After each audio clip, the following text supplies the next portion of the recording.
Hello everyone. I'm glad to welcome here such a splendid group of panelists. Thank you very much for joining us. And I think we'll try to discuss for a few time what actually is the green conservatism. How can we engage young people in conservative movement? Is it are the ecological issues a way to do it? But first of all, I would like to start by asking you about your opinion regarding the very title of our discussion. I mean, the Green Revolution. How can it be understood? And most importantly, as we are going to talk about the conservative policies towards environmental issues, is the Green Revolution actually green, or is it more like a watermelon, or so just green on the outside but red on the inside? Truly, so. Well, let's start from my right. Thank you very much. First of all, thank you to Promika Institute and to New Direction for organizing this event. I think this is a very crucial and important topic to discuss, especially with the European Union and its plans on the Green New Deal. Your question is actually very important. Well, green policies are mostly associated with the left-leaning parties, and it shouldn't be the case. The socialists lost the ideological war in the past because of their policies, which produced nothing in our society except divide, oppression, and poverty. They needed to redefine their goals and their means of achieving those goals. So the green agenda was actually, and still is, a great conduit for the revolutionaries, for the socialists, for the communists to achieve their goals and to destroy, firstly, the free market and the freedom. Only this time they're actively participating in it.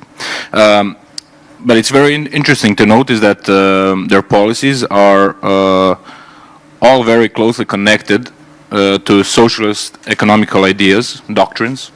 And the first social experiment today is the Green New Deal, which is just a facade of all the other policies that go with it, as it is with the economical aspects of it, as it is with the LGBT plus movement, as it is with the transgender and fluidity movement. It's interesting to see because they present themselves as somehow the fighters of the oppressed, just as it was during socialist times when they were fighting for the oppressed workers. And now they changed their tactics, and now it has become the oppressed transgender, transfluid, gender fluid people. But it just doesn't make sense. I believe that it takes time for all of their policies to come out to the light, and I think their ruin is imminent. But it's a waiting game. I think we have to see the policies in action in order to accept and to understand what they are. And I would say that's a big problem for conservatives, because we tend to be a little more paced in our decisions. We're more logical. We think about what is good and what is not good, and we try to relieve the bad and to promote the good. But that takes time, and the revolution is overnight, right? So that's the main problem I see with conservatism and the green movement. I'll try to keep it short. I'll put it into perspective from Croatia. I believe that green environmental policies should be a conservative stance, a patriotic stance. I think it's in all of our interests to have beautiful nations, beautiful countries. For coming from Croatia, most of you have probably visited, and I thank you for it.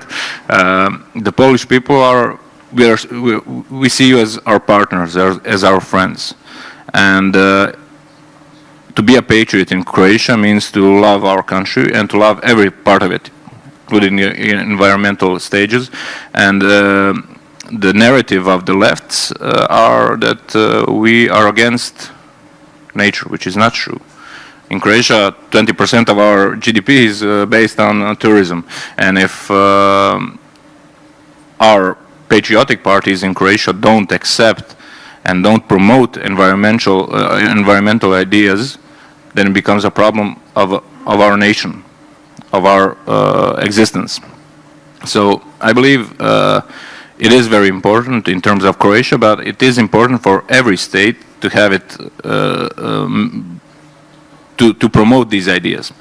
There is a lot of I'll just try to finish it up, but I think that there's a correlation between the federal direction that the European Union is going with these environmental ideas, because the lefts are promoting themselves as the saviors of the planet, and then from that stems globalism, and then you have a globalist agenda inside of the green initiative, inside of these policies, and then you have also a federally arranged European Union, which doesn't give merit to national countries as it should.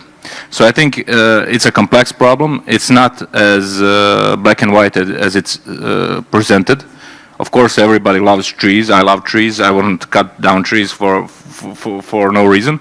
You're not a tree hugger. Yes, I'm not a tree hugger per se. Yes, I much rather hug my wife or my kids, but. That's also a problem for the left and the Greens, as they perceive themselves now, as you said, like watermelons, right? So I think we have a lot of work to do on this topic, and I think it should be a conservative topic, not just a leftist topic, but it has to be done logically, the same way we do everything as conservatives. Thanks a lot. Yeah, I think it's a very interesting perspective that can be used, and I think we're gonna dig into that a bit later. That preserving our nature, preserving what is beautiful in our countries, is a very patriotic point of view, and we can start building something on that. But what Marko also said, the thing is that at some point the left actually did steal the ecological issues for themselves from the general political spectrum. And I'd like to ask Peter, what's your opinion on that? How did it happen? Why did it happen? And what can be done? You have a lot of experience when it comes to working with young people. What can we do to encourage them to be involved in important issues that can also be seen from our right-wing conservative point of view? Dziękuję bardzo. Ja myślę, że oczywiście. Thank you.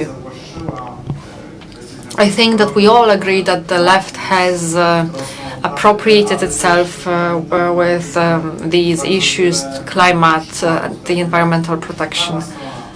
But also there are many examples which show that, well, in the past, whenever the left had a green agenda, and also let's look back, and let me remind that among the first people, the first people at the forefront of the green movement in Poland, Jan Gwalbert Pawlikowski was dubbed the father of the environmentalists in Poland, and he was a right-winger. And it's a paradox that today we, a right-wing party, have set up an institution which takes up the heritage of his activity, because this is the real right-wing tradition in Poland, and we are bringing up this person who was the father of ecology and the green movement. He created the first natural reserve in Poland, and he created a law which governed the requirements of environmental protection in Poland. It was in the 30s, and it was a game changer when it comes to the legal framework of environmental protection in Poland. So this is a good example, an example of what the right was doing to care for the environment. Then we had the communist time, and I think that my colleagues from Eastern Europe also share this experience, that during the communist oppression, when this region was subdued to the USSR, industry was developed, and industrial activity was developed in a way that wasn't logical at all, was against any environmental protection rules, and it was very harmful to the environment, because they only cared about productivity which was blown out of proportion, mining, industrial manufacturing, and this was at the cost of people and nature, because nature was destroyed as a consequence because of the leftist ideology.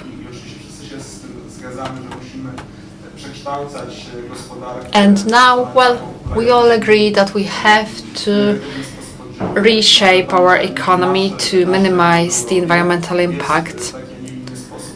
But let's not forget that this is a region on this part of Europe whose economy was shaped by the left because of the communist legacy. So sometimes we need more time to go through the transformation. It's a paradox in a way.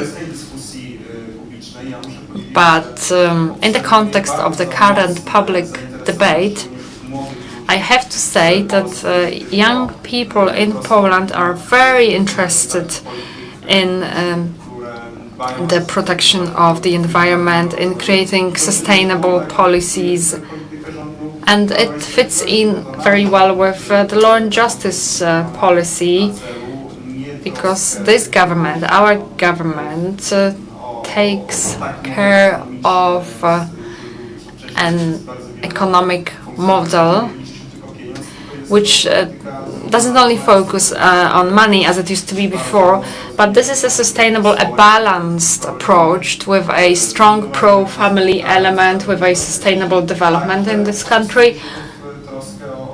And this also includes caring about the environment. And we have also a strong element to involve, to engage people, young people with I mean the largest public consultations process ever, and in these consultations we focus largely on the environment, and we focus on young people and the state, and we are trying to, the state together with such partners, young people, we try to define policies to take care of nature, of the environment, because for young people this is one of the most important priorities among their values. Thank you. Thank you very much. I think we will later talk about your very practical experience in engaging young people when it comes to creating public policies. I think we can all agree that there's a lot of work ahead of us when it comes to taking back what's ours in terms of unstealing the issue from the left, especially as Piotr correctly pointed out, they have a tendency to actually ruin everything, as we could see during the dark times of communism, or as we can see in communist China right now. Their enormous projects always or very often end up being a total ecological disaster. So it's in our best interest, not only from the political point of view, but from the point of view of keeping our nature alive, to not let the environmental issues not to let them to the left only. But well, having said that, we should face the challenge of actually advertising the green conservatism. The question is it a good time for the conservative side to do it, or bad? We have a lot of young people involved in climate movements. We have the climate strike and so on. Is it a generational thing that every young person right now is concerned about climate, about air pollution, about nature? So in a way, maybe a conservative policy involving that issues would be appealing, or do we need to do something else? I'd like to ask Filip what's his impression on that. Thank you for your question, Radosław. Well, definitely, I think it's never been a better time to try to introduce new alternative to this kind of environmentalism. Maybe it could be even late for us to trying to present our alternative, but that doesn't mean we shouldn't try, right? Because the environmental movement isn't just the things of last couple of years. It has been something that has been growing for a while, especially in Eastern Europe after the revolutions, get rid of communism. The young people and all people started to gaining interest into environment because, as was correctly mentioned by Piotr, the socialism is the one system that actually harms the environment the most. It destroys the nature, pollutes the air, the rivers, and therefore it's kind of paradox that the current environment movement is sticking to the socialism as a solution. Many young people are proposing the new system, the third way, the socialism, but they kind of are thinking in the old ways, in the ways of socialism. So it's for us, it's a big question, it's a big challenge, of course. It's for us to propose a new alternative, green conservatism, free market environmentalism, we can call it how we want. But it's also even more important to present people what that exactly means. I think that the biggest challenge is not to convince them, because the reason why they so into the environment movement now, the young people, the climate strikes and this kind of stuff, is because the politicians have been ignoring them for a long time.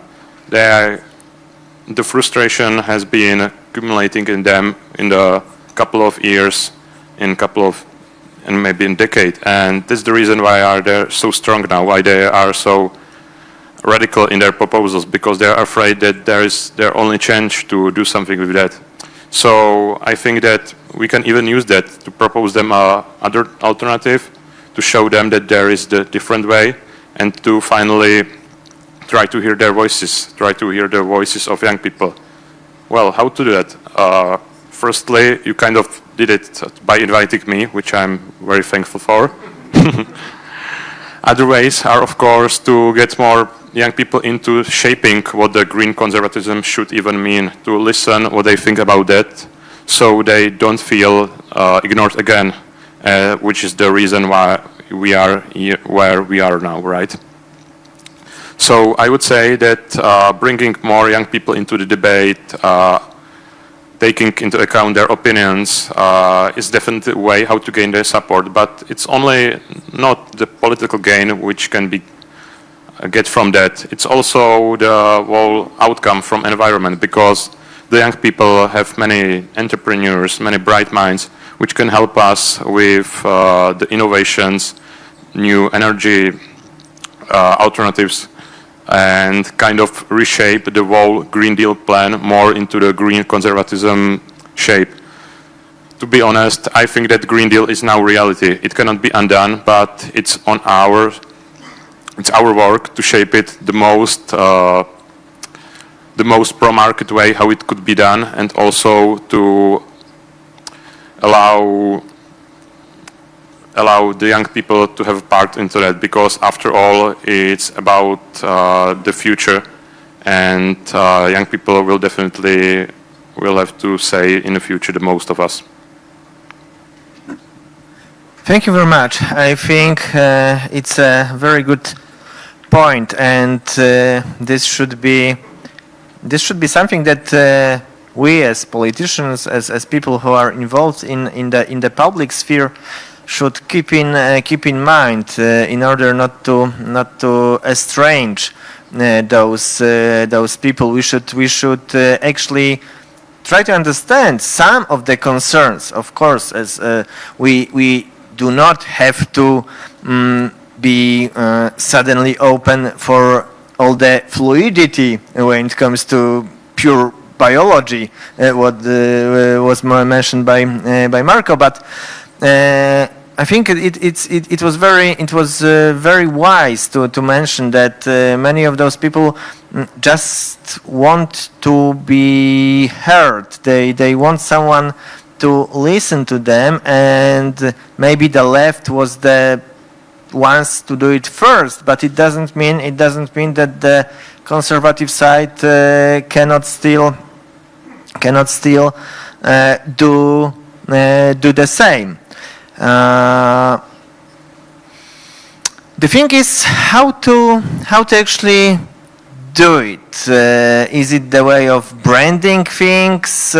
Should we search for a conservative Greta, or do we actually need one, or should we do it in our own way? What do you think about it? Well, I certainly don't want a conservative Greta, but I think that's the socialist mindset that they have. They need a spokesperson. They need one person that's the symbol of the whole movement. Where we as conservatives don't tend to. They have this hive mentality. They need the queen of the hive. Sure, they need a leader. That's still a problem in Croatia. For example, you can see it in everyday politics. The parties are presented only through one person, and that's a problem. But it also you have to take it into account that is their mindset.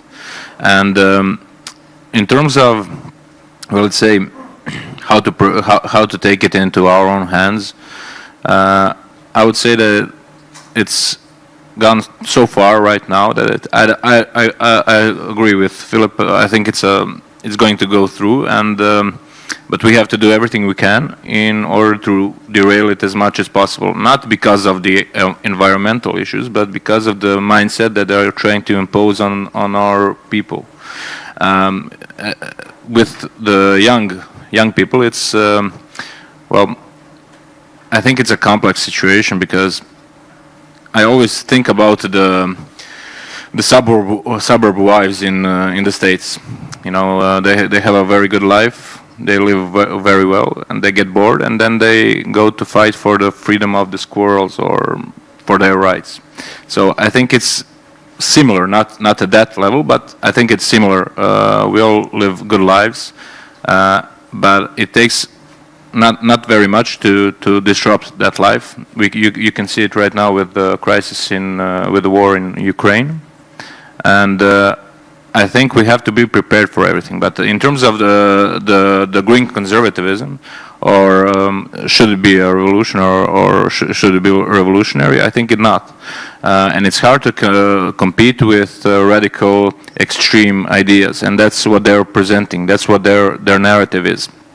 So it's always easier to get an emotional response from extreme and revolutionary ideas than it is from logical standpoints. And I think that's our main concern in this fight. We have to be aware that they are using every available moment to radicalize people about the issue. And we have to be honest, the climate is changing. I think we can all see that.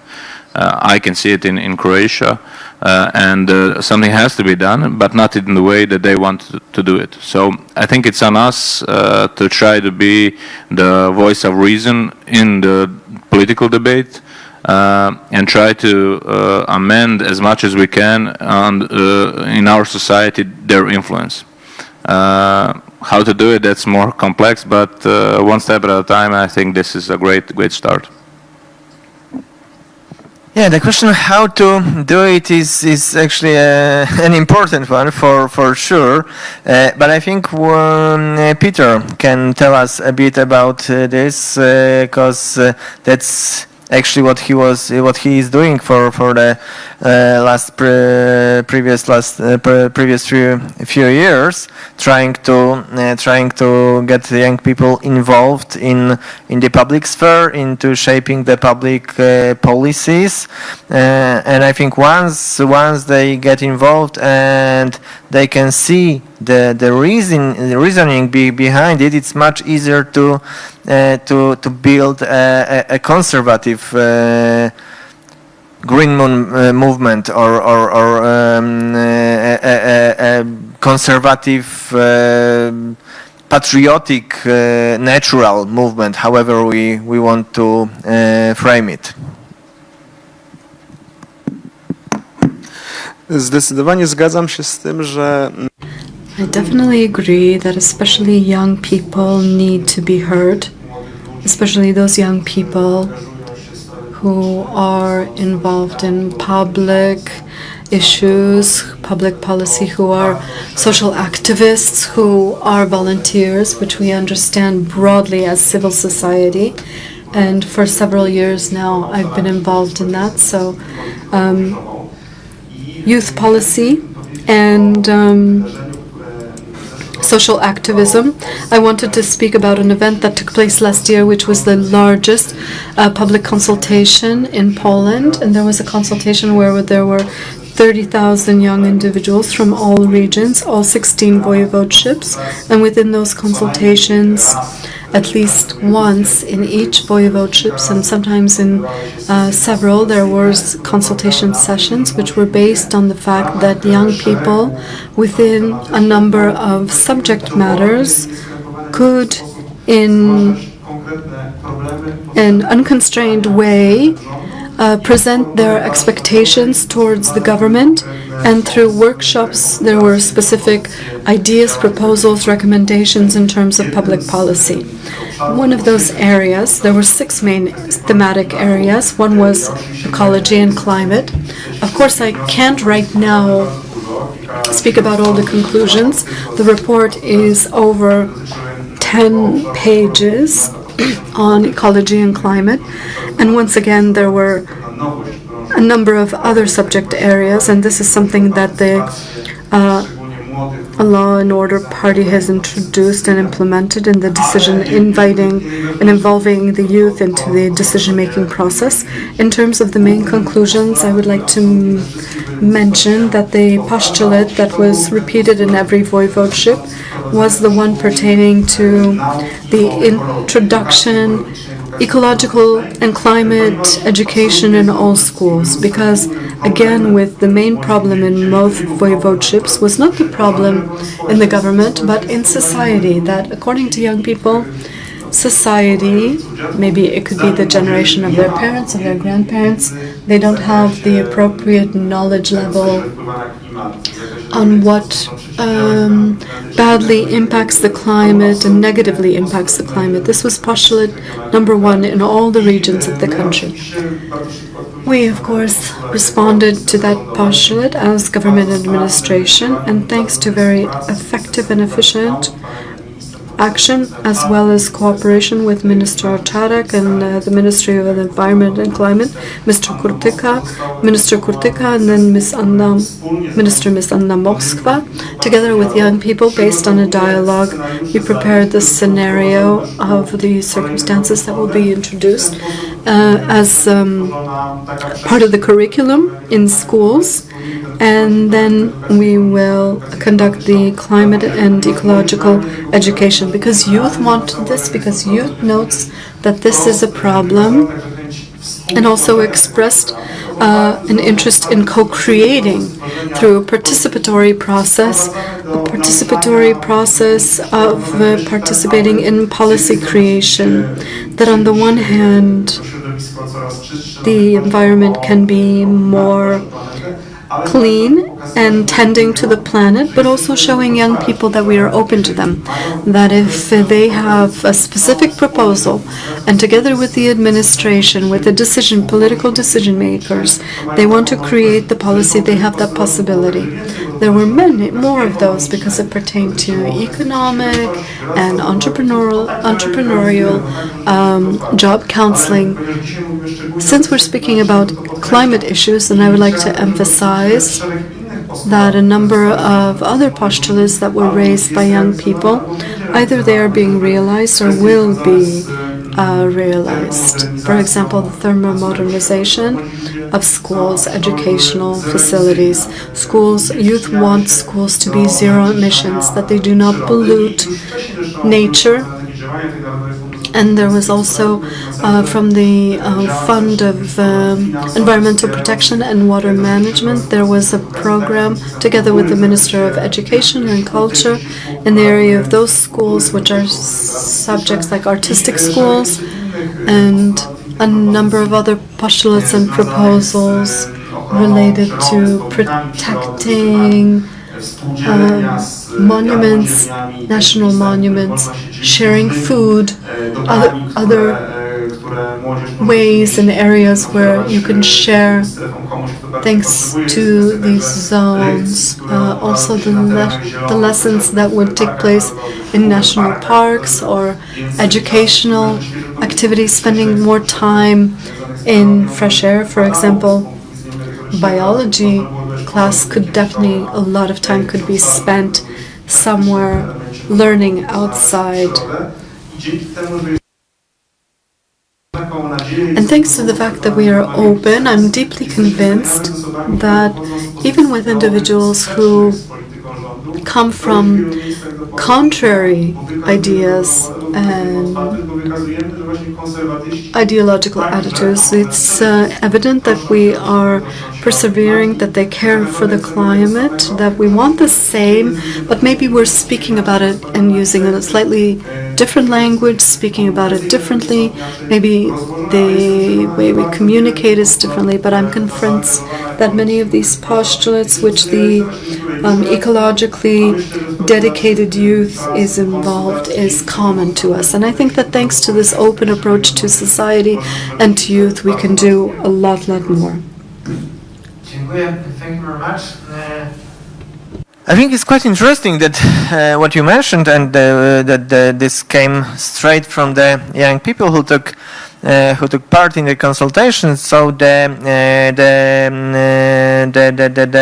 educational part of the problem. I want to ask Filip, who's a representative of Students for Liberty, who's better in talking about education than him on this panel, because well, we've been discussing the leftist revolution in the campuses for quite a long time already. We've seen it. We've seen the cancel culture. We've seen the conservative speakers being booed out from class halls. We've seen the idea of creating safe spaces, which basically are spaces where logic is being defied. Do you think that introducing some sort of ecological education or going into universities, into campuses with our point of view on the environmental issues would be a way to actually appeal to young people to make the playground a little more even for our side, to de-lefticize the university? Well, that's basically what we, as a Students for Liberty, are trying to do, not only on the environmental topic, but also on the other topics. And there are two perspectives how to look on that. The first one is that the cancel culture from the left side is unfortunately a real thing in many countries.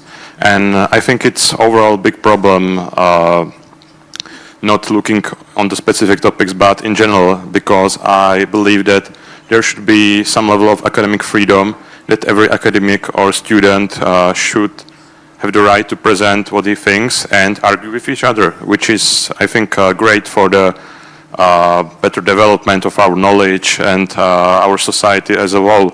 The same thing goes for the environmental thinking.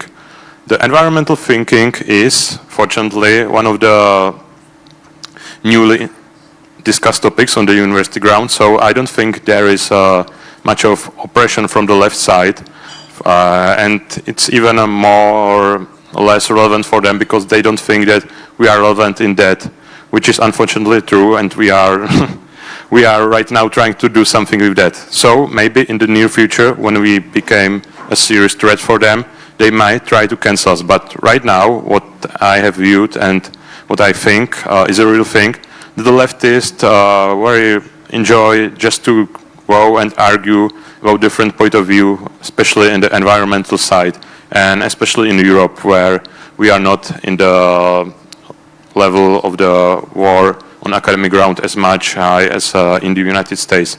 So I think that right now we have the paradox. It's a again paradox, but we have the biggest opportunity gained from that because the left environmentalists are open for the discussion. They are not open for the change of their view, but it's for us to change their point of view, to convince them that our way could work too.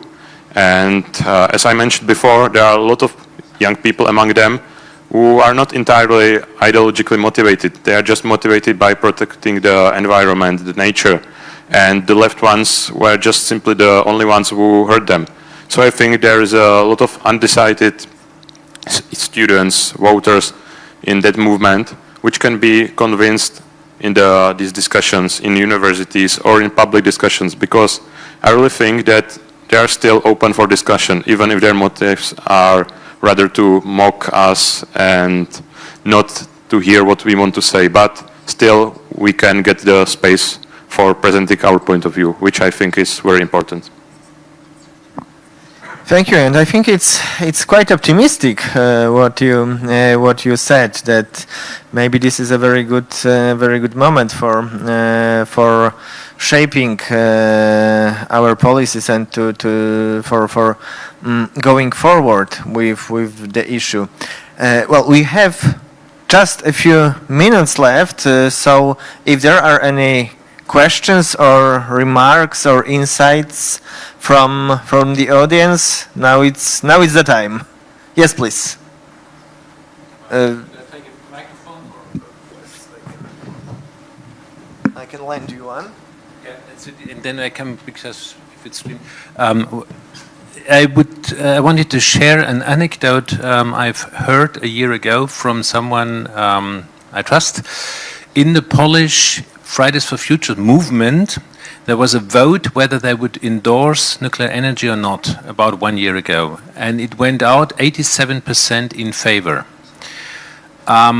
They wanted to go public with this vote, but then they got a huge no from the German movement.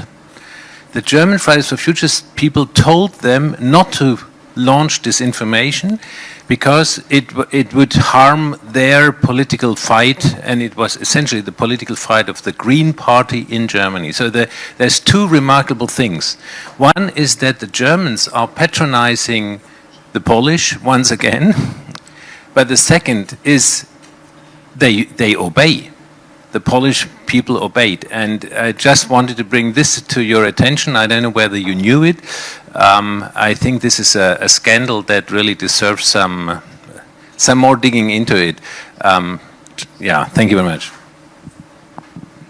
Thanks a lot. Yeah, that's actually true, and then not only in terms of the German policy, but I also think, and it should be probably brought more to the light, that many of the green left parties are actually against nuclear power, which, from today's perspective, is the cleanest and more renewable source of energy, especially when we are talking about diversifying our sources, about cutting off Russian energy sources.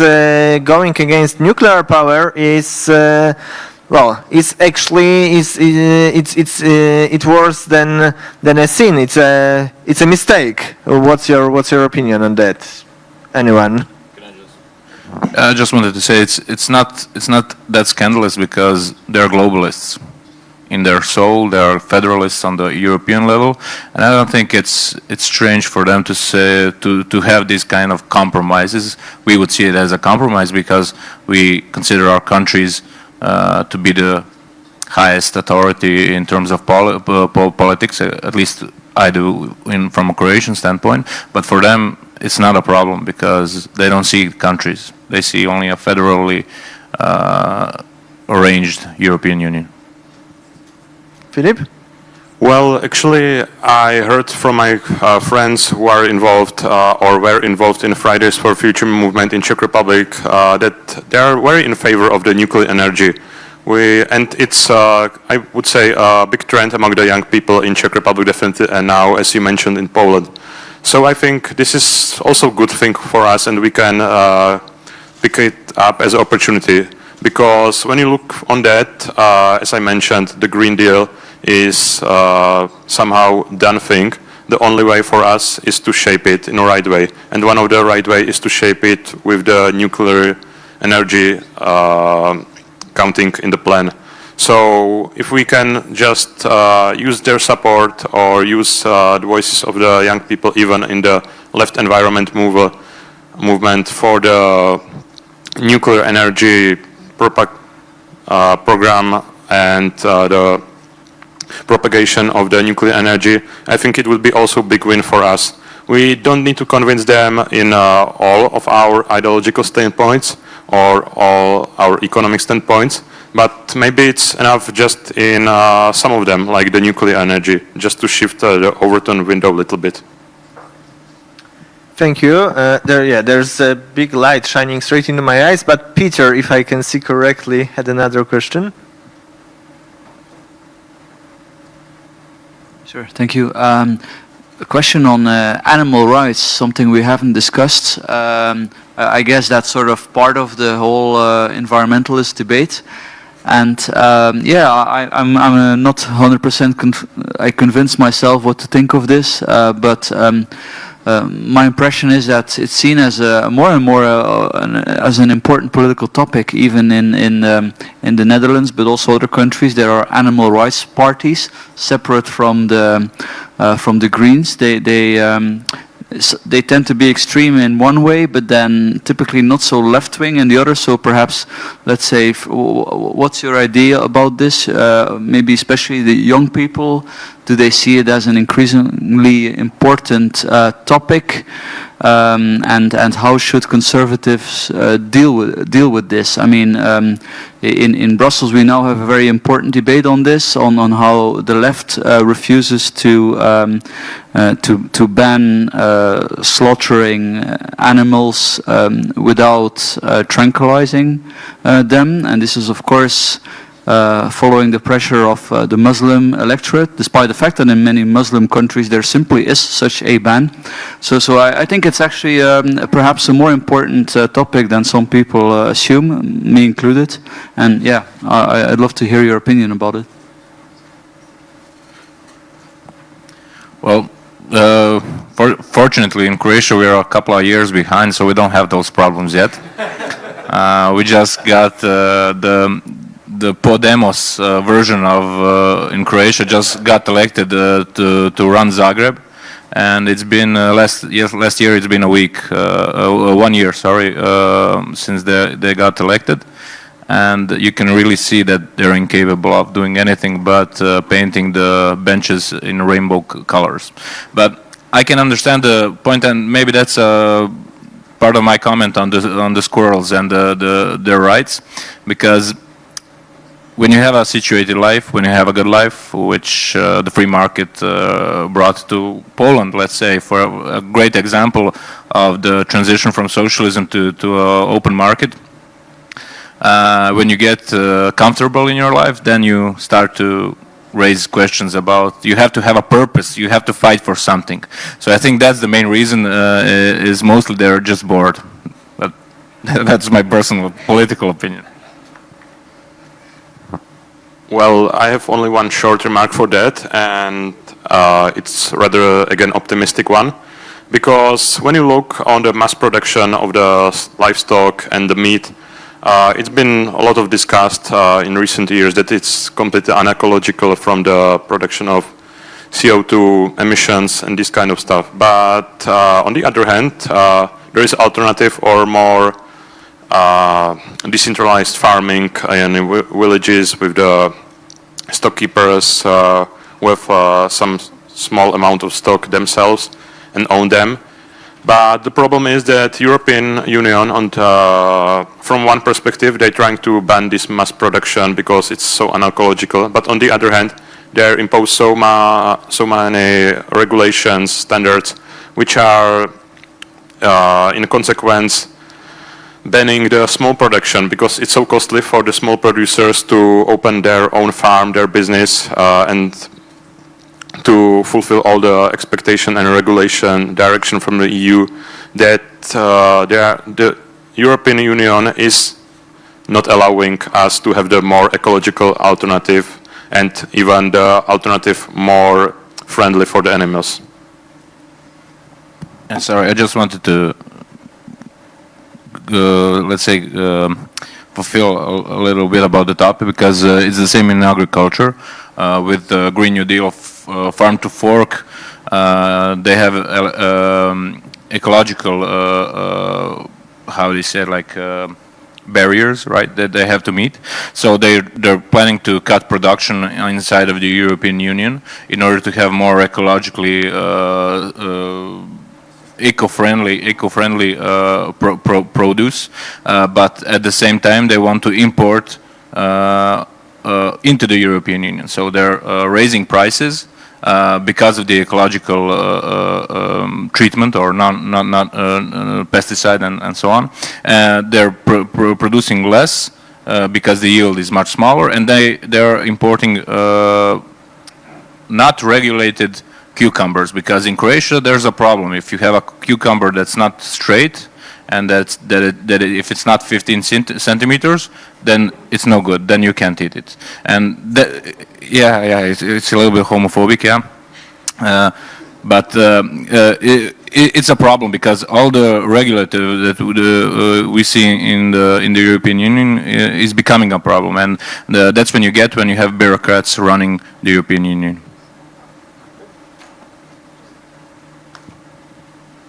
To nie jest temat, którym ja się specjalizuję. This is not the field of my expertise, but I can tell you one thing. If we want to become extreme, and I think that Ms. Spurek in Poland is a good example of that in Poland, she's extreme left. In this case, certainly you create divides and people turn away, many people turn away from your views and ideas. and if we want to keep livestock in environmentally friendly conditions and better conditions for them, so they are not too crowded in cages or pens, so that the food we eat is only harmful.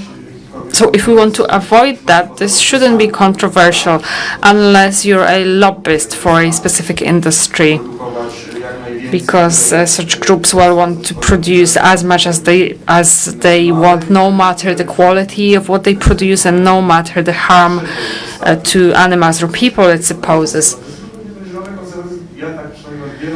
And I think that, well, in the context of green conservatism and many representatives of this movement, I think that they share this opinion that green conservatism should be scientific, should be based on science, and this is also in line with the views of the Catholic Church to care for our minor brothers, and this is in the spirit of Catholicism.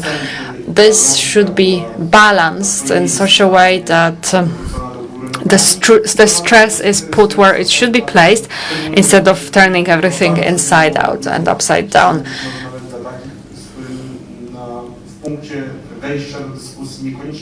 And here, young people, I think that will agree with us. Sometimes at the beginning we might disagree, but when we speak in a substantive way, I think we will reach a agreement. Animal rights, but it can be applied to a much broader